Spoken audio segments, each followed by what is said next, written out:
I'm Austin. And I'm Cloud. And this is We Watch Monster Movies.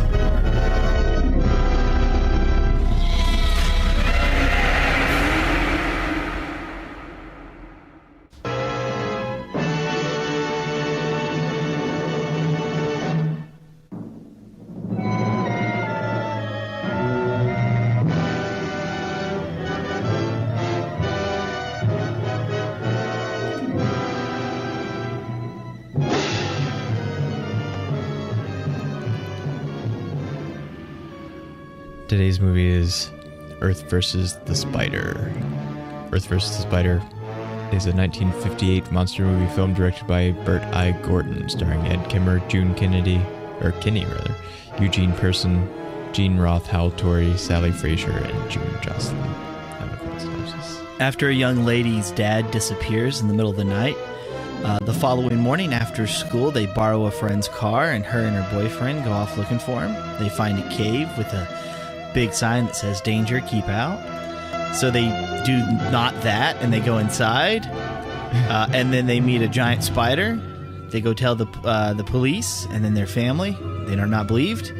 But then you have a scientist dude, and he's like, but maybe.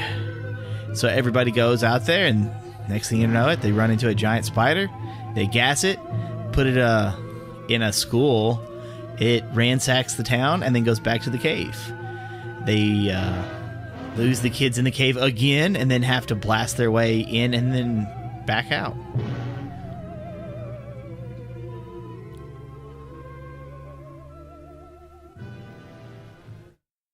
We have no idea what size it is. No, it changes size it's like, oh, we're in this scene now, so we have to have it like bigger than the buildings. Oh, we're at this scene now, so it's like the size of a station wagon. Yeah.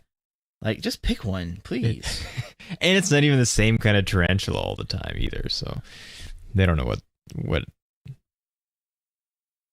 it was supposed to be. It's okay, we'll put a little out of focus, no one will know. Yeah.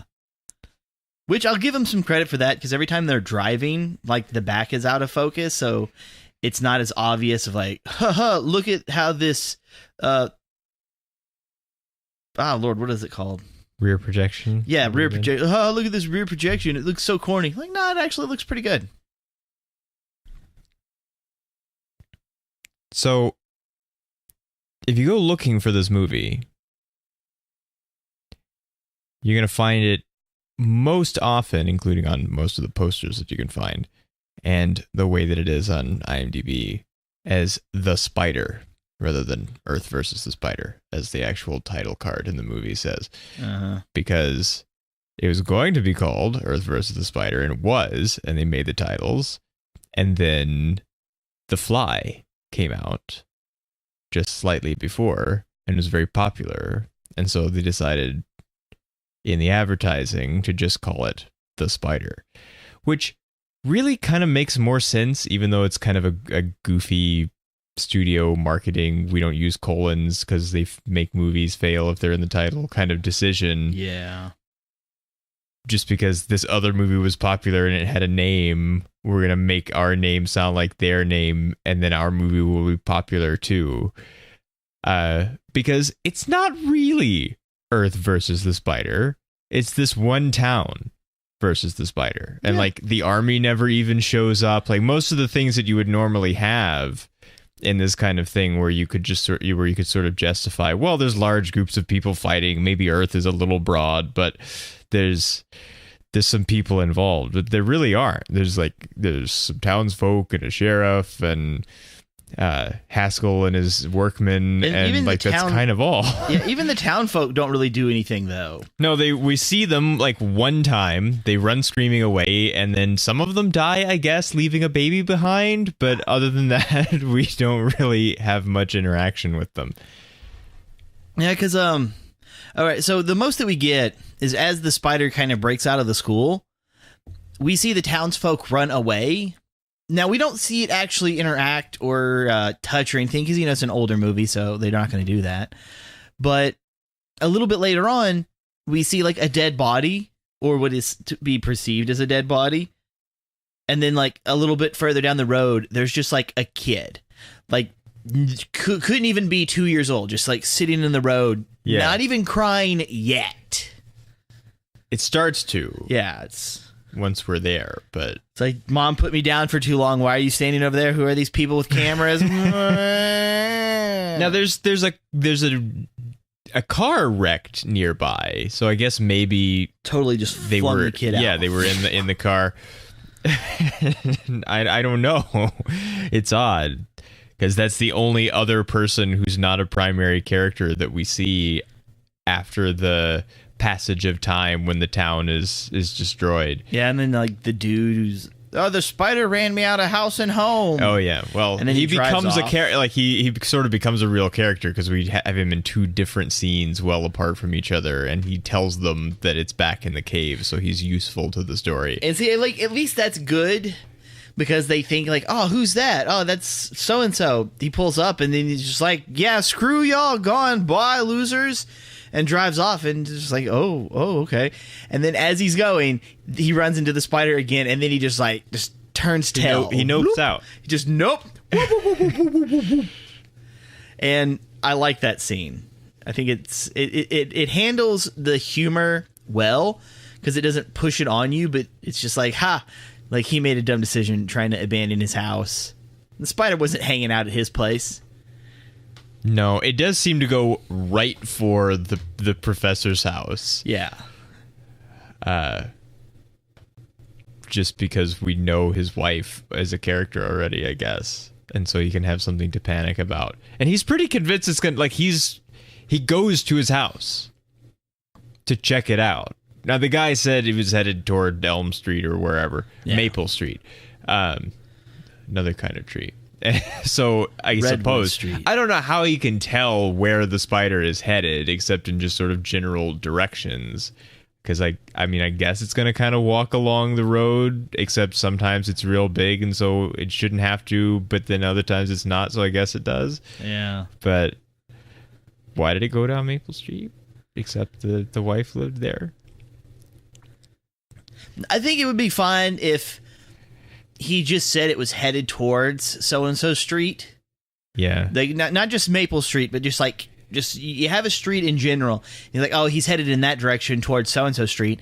And then the professor could be like, that's near my house. I'm going to go check on my wife. That way it's like, okay, it still happens, but it seems less like, how does everybody know? Yeah. You know, it leaves it a bit more open for like, oh, this is possible circumstance. I like the foreshadowing that these older movies have. Like, we're going to tell you how we're going to defeat the monster in like the first. Yeah, they do it right away. We don't even have to wait until they start doing science or something. It's the second scene in the movie, basically. Tesla coils, so positive and negative signatures. I don't think they say. Does he say Tesla? I don't think he does. He doesn't say Tesla coils, but that's what they are. Basically, yeah. He just says electrodes, I think. Yeah, 0.7 amps will not kill the spider. We got to crank it up. So, I mean, like, sometimes you have to wait until, like, later in the movie where then, like, the angry army general is demanding to understand what's happening, and so you have things like... The atom is the basic building block of all matter. Including battleships. But we don't have to wait for it. They get it out of the way right away. And if you've seen this kind of movie, then you think, yeah, this is coming back. Because why are we just talking about electricity for such a long time in this scene? Why are we talking about battleships for such a long time? Well, because it's a unit of measurement that was familiar to everyone because everyone was in World War II. We decided this.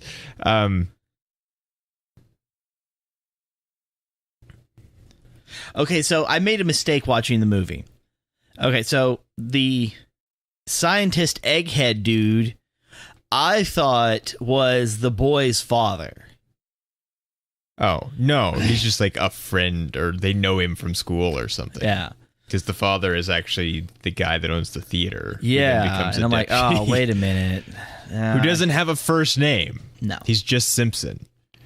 And he tells people that he is whatever his what's his name? The kid. He has a name. Mike. Mike. He's Mike Simpson's father. That's who he tells people. You he might is. not remember me, the guy who owns the theater you frequent, but you might remember my son, Mike. Oh yeah, you're his dad. Yes. Oh, okay. What a character. There's a bunch of unnecessary drama though towards the beginning because it seems like Mike and Carol like break up 3 or 4 times while we're in the same scene with them. She's throwing a fit because he's being an idiot. Well, it's true. He is. He's not. But I don't. But then they're just see... like passing notes in class again later. Like it's fine. I guess maybe that's how high school is or something. And then the surprise that like they get caught passing full size pieces of paper between them in like in the open. We're not even gonna fold it. Like, let me just write this on a normal just sheet and pass it. I think they do fold it, but it's just like once. Yeah, so it's still really large. Like let me write a reply and then I'll pass it back. And then he's like, oh okay. Then I'm gonna folds lean it up so and he has talk like to Joe and. Hey Joe, let me. Oh, poor Joe. He doesn't say anything to Joe. He No. just kind of leans forward, and then Joe just nods as if he understood what was asked. But Mike didn't say anything to him. We don't see his mouth move. I feel so bad for Joe. I guess because like Joe, his car survives. His car does survive, but it's like I kind of feel like he's a pushover. It's like, hey, can I borrow your car? Why? No, you can't borrow my car. He's the only one in the school with a car, it seems. Everybody borrows his car. Go borrow your dad's car or something. Yeah, which he has one. We see it later. Yeah. And the sheriff is like, hey, Simpson, you have a car. Go and get the equipment. So, yeah, he doesn't ask to borrow his dad's car, which it doesn't really seem like he would need right just then because he's just working at the theater. He's not going anywhere. I guess they're trying to keep it all secret from the parents, though, because they're not really supposed to be going to the cave. Well, he has a date.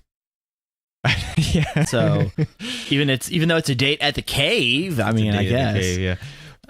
There's also some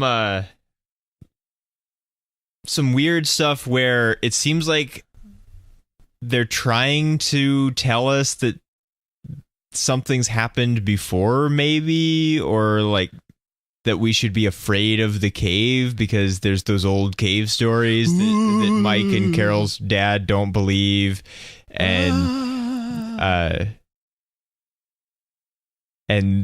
people have gone in there and never come out, we're told, which I guess is true because they find skeletons and writing on the wall and stuff. But you can get lost in a cave. It doesn't make it like, it doesn't mean you have to be afraid to go close to the cave, or she's afraid to wait outside the cave because they don't know that there's a thing that's going to eat them. Well, there's 2 parts in this movie that as they started the movie, it kind of creates an internal problem because one, yes, we have no idea what's supposed to be special about this cave to even warrant a danger keep out sign. Because, it's a cave. Like, yeah, it's easy to get hurt in a cave or get lost like, even in a that. cave, Like, so. You don't just see like caves, and every single cave has a warning keep out sign. It'd be better if it was a mine or something. Yeah, something like that, where it's like, oh, we were mining, and then we ran into a cave, and so we had to close it down. People got hurt, blah, blah, blah, whatever. But the second part would be Carol's dad. Like, we don't know anything about him. And yeah, he seems to be like he's had issues in the past that everyone knows about, and he has except us, bad friends. Or they don't tell us, and so they just argue about it, and then everyone seems to know, but we never. And he's the first person that we see because he's driving along, and he opens a little thing, and it says "With love to Carol, Dad." And it's like, oh, okay, well, this is nice. He seems to be in a good mood. He's on his way wherever. And then he's in an accident, and we don't know what kind of accident. We don't hear the spider, just someone. It's very the spider. It's very hard to tell exactly what happens to him the way that it's shown to us. I do also find it slightly interesting that the clothes hanger, if you will, that was ran across the road, knocks his front windshield off, but doesn't damage the rest of the car. So it's more or less like it just kind of like impacted, but then it went and then just bounced right off. And then he was like, "Oh no!" And then crashed in a ditch near the cave. And then the spider ate him. Yeah, well, we see his head start to bleed right away. Yeah, but you can't really see what is supposed to have caused it. Yeah, like we don't. Because we don't see that, but we know that it knocked the glass out of the front. Yeah, it just didn't damage anything else on the car. It's just like the impact alone. Yeah, and he runs off the road and doesn't wreck into anything else. And then I guess crawls into the cave like they thought, or gets taken into the cave by this. It's the only time that the spider is out of the cave before they start messing around. Yeah, because it did have to put the web across, which is the only time it ever does that either, except for building the square sectioned web that it has in the cave. The net with silly string on it. The rope, yeah. The rope, the net. Cargo net, basically, from a pirate ship. But like, see, we have this dude, and supposedly he has issues, and that this is the whole drama portion of them being teenagers, because you have Mike being an idiot, and it's just like, well, if you don't think your father has a problem, then this shouldn't be a problem. And then you should be coming home. We just don't know when, because maybe something happened. And we made a comment about this like really early in the movie, that he's good at noticing like evidence, but he cannot formulate a theory. Yeah, Mike, yeah. Yeah, and so he's like, "Oh, look, there's a truck." She says, "What's that?" And he says, "Oh, it's just an old truck." And he can't think any further than that. Yeah. And she's like, "No, it's Dad's truck." And he's like, "Well, like, he could have been at a shop." Well, he could have called home from a shop. He could have, yeah. You know, at least he got the whole. He could have went in the cave to keep warm because it was cold. Yeah, like that's about as far as that level of intelligence went. Yeah, well, he's able to piece small things together, because he looks around, he sees broken glass, he thinks, maybe there was a car accident here, but he can't. Well, I don't even know what he picked up off the ground outside of the cave that he was like hiding from Carol. Her dad, I think it was the dad's hat. That was a messed up hat. It looked like a hat. Yeah, it was like ripped in half, but I think it was a hat. I can't remember if he was wearing a hat when we saw him. He may have been. It's odd that he hides it from her, though, and it's odd that she doesn't see him hiding it from her, because it's just like it's as obvious as the note passing in class. He just like, she walks up and he very obviously puts his hand behind his back as if to hide something, because he is, and he says nothing, and she says okay, and then they just go on about their business, and he kind of throws it down when she's not looking. So they keep digging around in the cave trying to find the stuff. And the cave is very well lit. Yeah, which they don't explain for a long time. They do eventually explain, but... And a lot of the shots are the same. Like, it really does look like, hey, we're a film crew. We want to make a movie. We got permission to go into this national park cave. Mm-hmm. And so we had to set up so many cameras, and then we did all of the shots required from this angle all at once. Yeah. Because we had to get it, because, you know, we can't be in here, like, for a month. And so that's what it does look like, but I don't have a problem with that. But because it looks like that, it is incredibly well lit. With it being incredibly well lit, it makes you wonder, where does that light come from? Well, because science class, it's like glowing algae or something. Luminescent algae. Which is ridiculous. It is, yeah. Like, I want to see this movie in color. Everything inside that cave is just going to be like light green. Yeah. It's not bright enough. And also, it's not like the right kind of... Like, I've been in... They're not actually supposed to literally be in Carlsbad Caverns, because they're in a made-up town. But yeah, that's where it is, and it says it in the credits. I've been there, and it's a really neat cave, but there's no algae or anything in it that I remember. It's also the first time I've ever seen like a location get a credit in the opening credits for a movie. What do they call it? The setting, I think they say it is. So it's except it's not a setting because it's not set there. It's just I guess it's a set, sort of. It just happens to be a real place. Some of it. Okay, so actually what they did is they used still pictures of Carlsbad Caverns for some of the like big formations and stuff that they're walking in front of. Mm-hmm. But then when they were still in caves and they had to do action-y things, it was at Bronson Caves in Griffith Park, near Los Angeles. So okay, there's actually 2 caves. Because you can't, like, it would be really weird if they just full on let them shoot a movie in Carlsbad Caverns, because it's not really, like, it's protected and stuff. You have to be careful. All right, so let's talk about this spider.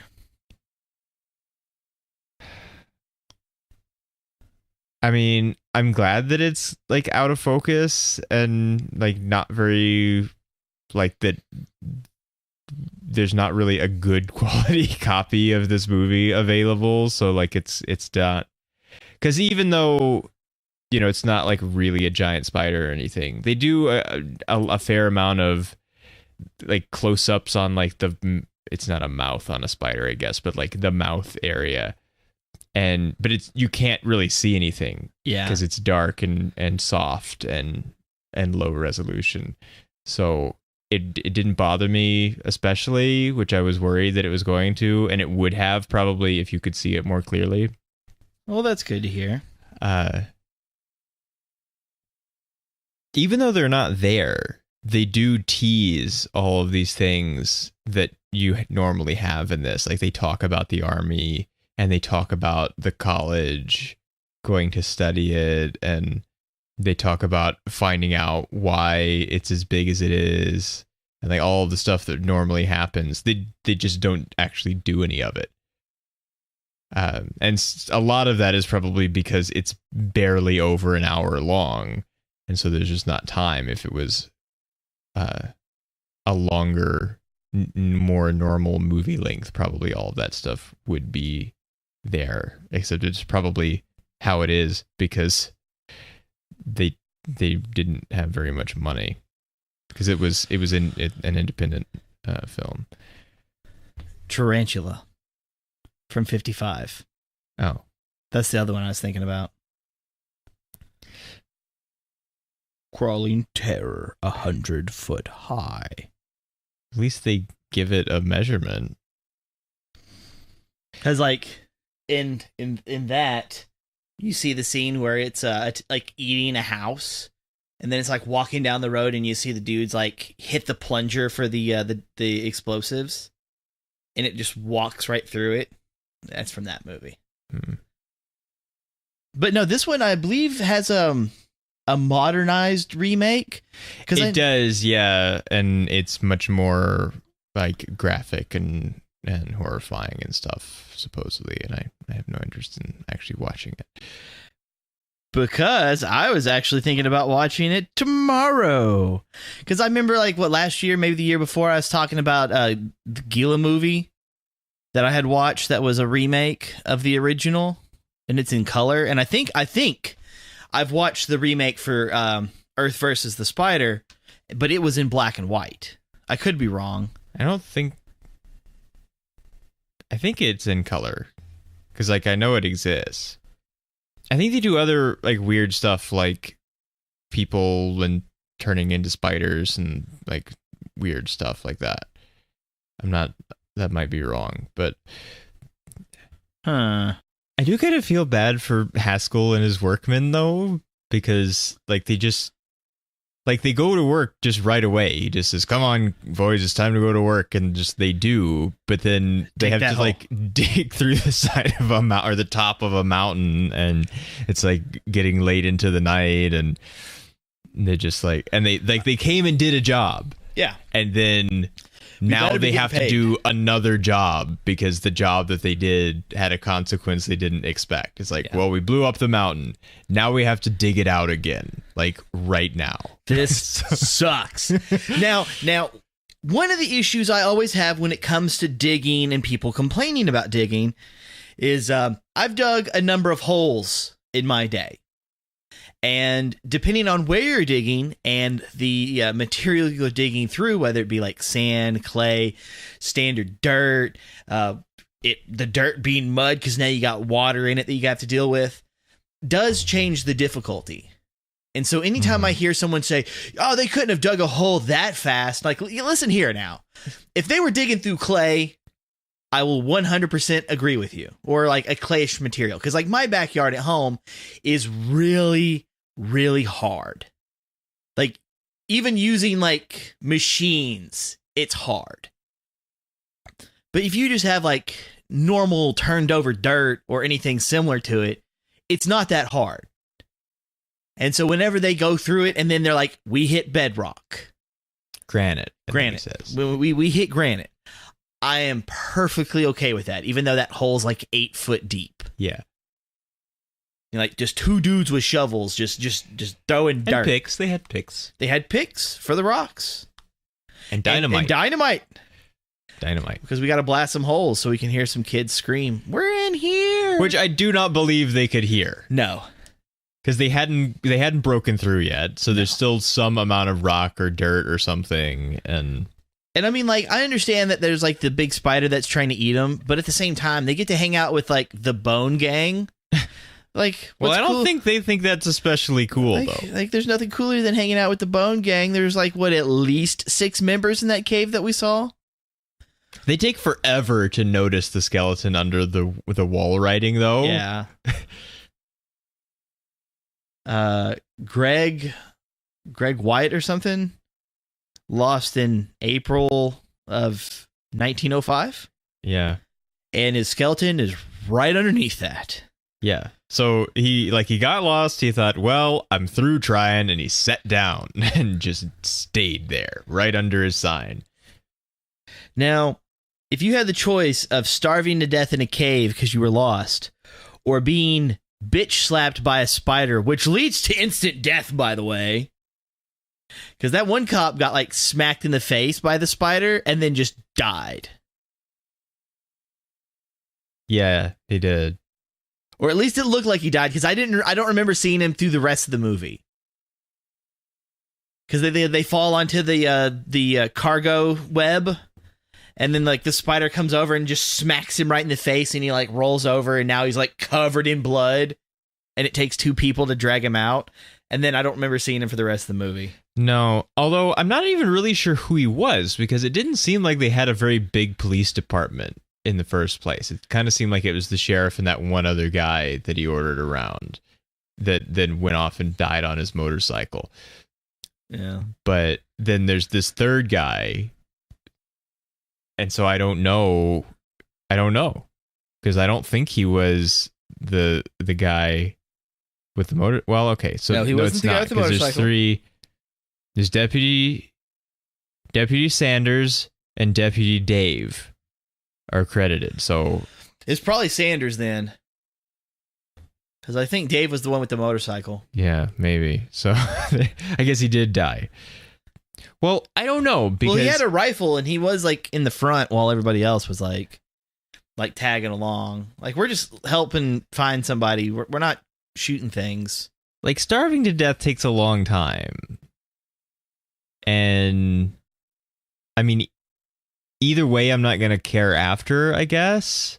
It would, even if I was going to be like really afraid, that the spider was coming for me and stuff, then at least like that's going to be a lot shorter than like knowing I'm starving to death for like, a week or whatever, or like 3 weeks. And so I don't know. I guess it's faster. Neither one is ideal, I guess, but Now, I don't know if this is like an everybody thing, or like I guess it's not an everybody thing, but an other people besides me thing. But like, gas masks are real creepy. And so because of like the quality of the spider in this, even as much as spiders bother me, everybody puts gas masks on because we're about to spray the DDT is like the creepiest thing in the movie. Well, see, I don't in particular. I can understand where you're coming from, but I feel it's less creepy because we see their faces and we see them put them on. Yeah, but once they're like just seeing the just like the shape, and I don't know if maybe it's like because if you need to wear a gas mask, then there's something else scary around. And so it's like knowing the reason that they have to exist is the scary part. Sort of like radiation by itself is not independently frightening because you can't see it. Like there's nothing to like be frightened of directly, but it's just because you know what it does that then that's the reason that it's something to be afraid of. Mm. And so I don't know. It may be something like that. Well, I just kind of feel like there's a visual difference. You know, if you have a couple of dudes who just run up on you and they are wearing gas masks, like I would say that would be more of a frightening experience compared to like, oh, here's some cops and they know they're going to spray chemicals and we get to witness them put on the masks. Yeah, well, that would be more frightening, but it doesn't mean that this is not by itself sort of creepy.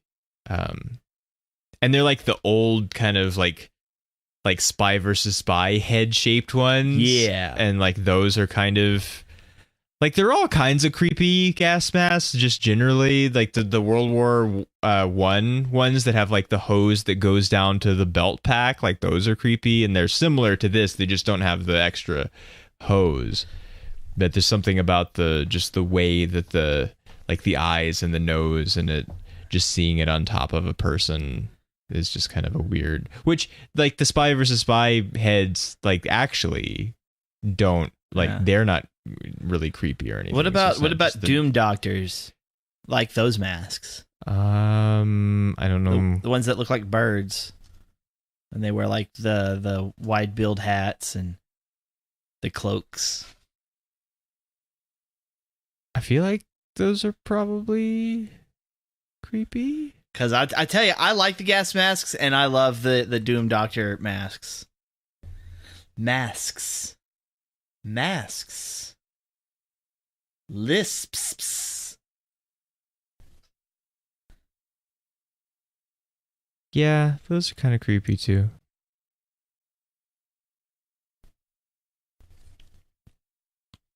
I'm not as much bothered by the ones, sort of like the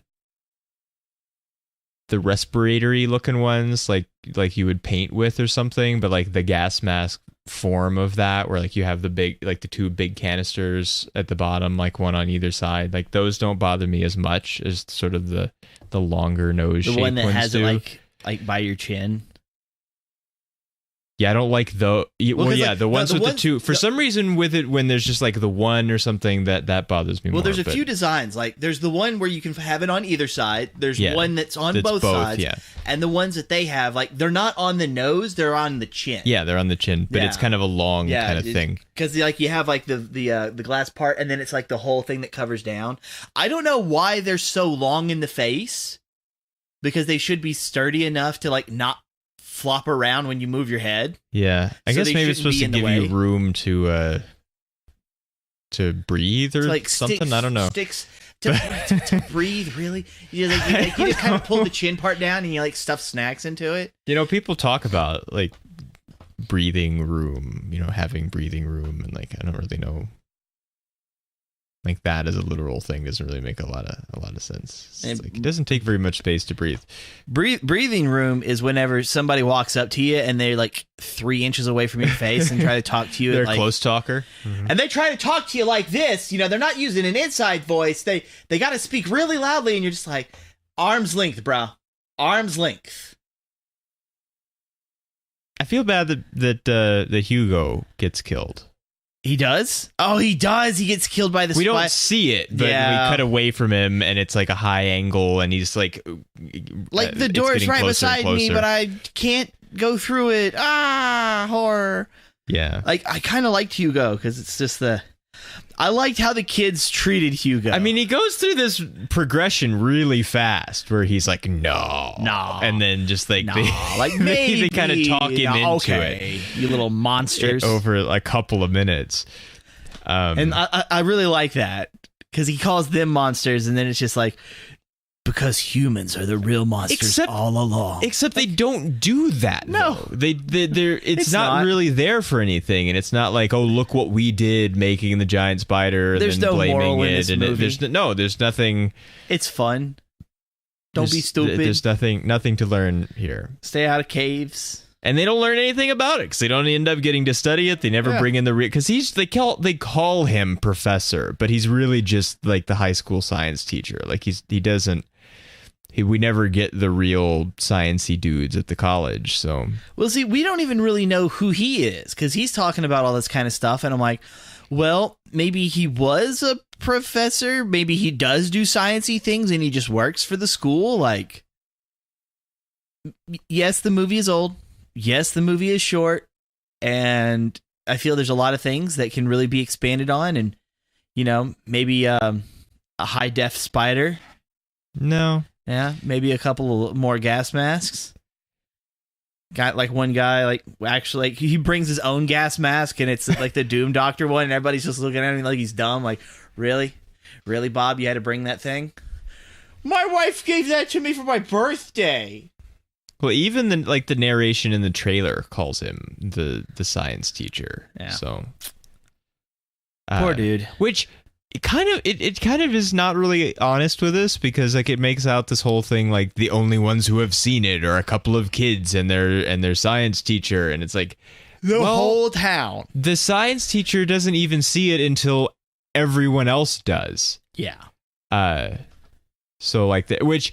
The sheriff is kind of dismissing it, like, you egghead types, and you jump into conclusions, and then they go into the room and they see the web, and he's like, get the DDT. Like, he's convinced by evidence right away. There's no continuous disbelief of the evidence, so they end up getting killed for stupid reasons when they could have been handling the situation. So good.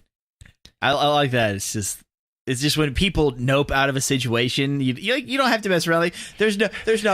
Well, I could be wrong. Like, this evidence isn't 100% true now, is it? Yeah, no. Like, nope. We're not playing these games. He does go along with even though he doesn't really believe, and has the DDT brought to the place. I want to know how long that would have taken, though. Because they talked about because everything came from Springdale. Yeah, which seems to be an hour away or less. Yeah. And I'm just thinking you had to make that phone call and then someone had to prepare that truck. Well, I don't think so actually, because this is the mid late 50s. And so it was a very common thing for towns to just continuously spray, just run the trucks up and down the street and spray everything with the DDT. And so they probably just had some just ready. And it's like a full strength truck though, because he says he needs to know how to mix it. Or I guess you can mix it as it comes out of the hoses or something. Maybe it has a tank of water and a tank of DDT and it just looks like one tank. That's what it sounded like. Because they don't mix it into anything. They just go which they've got a lot of hose too. Oh yeah. It's parked out here and they're walking through the cave and they don't know how far in they're going to have to go before they find something, and they're just reeling out all this hose. Joe doesn't really do anything in the band. Because he's kind of he's a band leader in a band that doesn't need a band leader. Because it's basically we've got kind of a rock band, but we've got this guy that plays upright bass also and a saxophone. Wait a minute. So he just stands in front and just directs the band and dances. And I didn't realize that was Joe. I thought Joe was the piano player. That's my bad. Well, I don't know. Maybe. Somebody in the band doesn't have much of a job. Yeah. So no, I think it was Joe was the band leader, because he gets up there and he's like, "Come on, we got to do it!" And we're slacking off. And I think it was him. All right. And everybody just goes to dancing, too. Yeah. Like, they're just supposed to be practicing. And just people come in and they just can't help but just dance. And then, like, man, didn't they warn him that Hugo was going to get him? Like, they see the spider, and, like, I don't know why you're afraid of that spider. Like, Hugo is the real threat here. It's like rock, paper, scissors. Like, spider beats Hugo. Hugo beats kids, literally. And then the kids could gang up on said spider. I'm sure they'd be a delicious snack.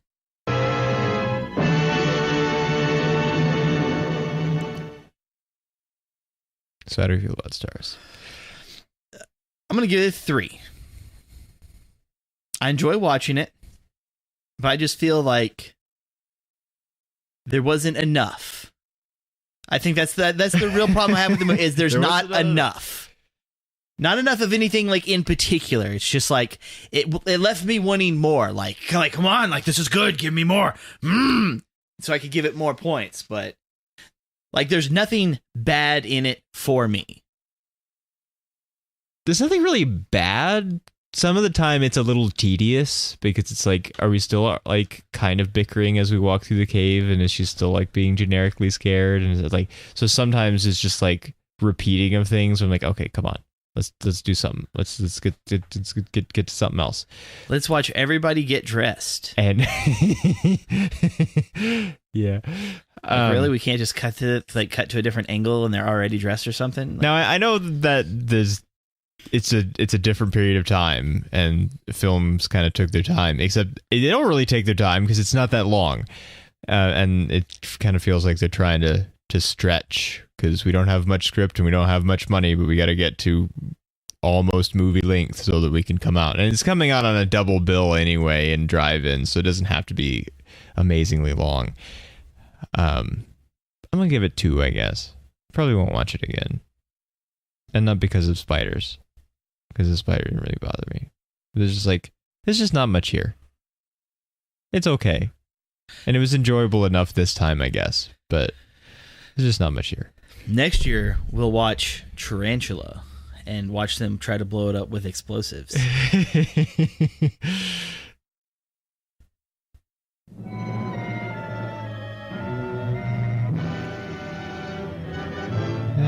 all I have to say about Earth versus the Spider.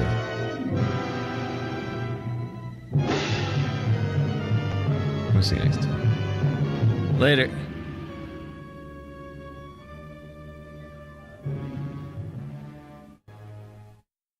Something.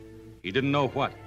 But something as big as a battleship had just flown over and past him at speed so great he couldn't begin to estimate it.